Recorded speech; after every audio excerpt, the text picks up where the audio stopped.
সেনাবাহিনী এর আগেও অনেক ঘটনায় তারা জড়িয়ে গিয়েছিল, কিন্তু 5 তারিখে কিছু সেনাবাহিনীর বন্ধুদের পজিটিভ ভূমিকার কারণে আমরা এই কথাগুলো বলতে চাইনি।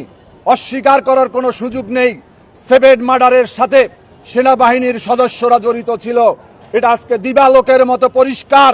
আজকে কোনোভাবে সেনাবাহিনী দায় এড়াতে পারে না নারায়ণগঞ্জের 7 মার্ডারের সাথে সেই কর্নেল তারেক সাঈদ সে জড়িত এবং তিনি এখনো জেল হাজতে আছেন। আমরা বলতে চাই, যেভাবে নুরুল হক নূরকে ফুটবলের মতো যেভাবে টার্গেট বেস তাকে যেভাবে হামলা করা হয়েছে, এভাবে কোনো মানুষ তো দূরের কথা, কোনো জন্তু জানোয়ারকে কোনো মানুষ মারতে পারে না।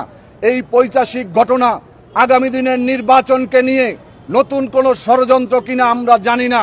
তবে পরিষ্কার বলতে চাই, আমাদের উপদেষ্টা মণ্ডলীরা তারা কিন্তু রক্তের উপরে দাঁড়িয়ে তারপরে আজকে ক্ষমতার চেয়ারে আছেন। আপনারা ভুলে যাবেন না, আমরা গতকালকে দেখেছি একজন সেনা কর্মকর্তা এবং পুলিশ কর্মকর্তারা তারা চিল্লাই বলেছে যে জুলাইয়ের চেতনা ঢুকিয়ে দেব। এই সমস্ত কথা আমরা তাদের মুখ থেকে প্রত্যাশা করি না। আমরা জুলাইয়ের যারা আন্দোলন সংগ্রাম করেছি, আমরা ভীত সন্ত্রস্ত, আমরা নিরাপত্তা হুমকিতে আমরা রয়েছি। আমাদের কখন যেন এই ভিপি নূরের মতো অন্যান্য যোদ্ধাদেরকেও টার্গেট বেস হামলা করা হয়। আমরা এই হত্যার প্রচেষ্টার যদি বিচার না হয় এবং আসিফ নজরুল সহ উপদেষ্টারা যেই ভূমিকা নিয়েছেন তাদের কাছ থেকে আমরা নিন্দা আশা করি না। আমরা তাদের কাছ থেকে আশা করি তারা তাদের দায়িত্ব পালন করবে। বিগত 1 বছরে এই সরকার প্রমাণ করেছে তারা আওয়ামী লীগের নেতা কর্মীদেরকে বিভিন্নভাবে তারা হেফাজতে রেখেছে।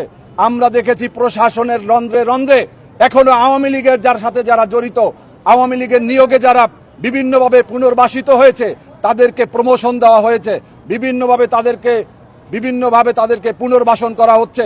অবিলম্বে এই সরকারের উপদেষ্টারা যদি যথাযথ দায়িত্ব পালন না করে, আমরা এই উপদেষ্টা পরিষদ সহ এই অন্তর্বর্তীকালীন সরকারের বিরুদ্ধে ছাত্র জনতা শুধু নয়, এদেশের কৃষক, শ্রমিক, ছাত্র জনতা সবাইকে নিয়ে আমরা আবার রাজপথে অবস্থান নেব।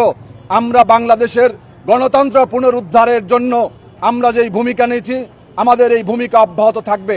আগামীকালকে 4টার সময় প্রেস ক্লাবের সামনে নুরুল হক নূরের উপরে হামলার প্রতিবাদে বাংলাদেশ লেবার পার্টির পক্ষ থেকে আমরা প্রতিবাদ সমাবেশ ডাক দিয়েছি। আপনাদের সবাইকে আমন্ত্রণ রইল। আল্লাহ হাফেজ। বাংলাদেশ জিন্দাবাদ।